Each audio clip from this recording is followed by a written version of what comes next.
histoires totalement variées, toujours autour de la thématique du couple, mais qui vont être traitées de façon différente. Alors il y a des couples qui sont en fin de vie de couple, d'autres qui sont en naissance de couple, d'autres qui se chamaillent, d'autres qui se détestent, enfin la vie de couple quoi. Le texte offre une palette d'émotions très large.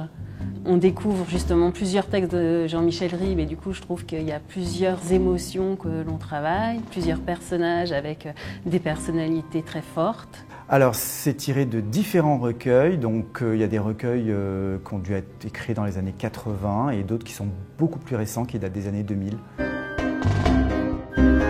C'est une comédie, mais pas que. Il y a notamment une scène sur Venise qui est un petit peu plus dramatique, qui surprend un petit peu le public, mais heureusement, derrière, on rigole.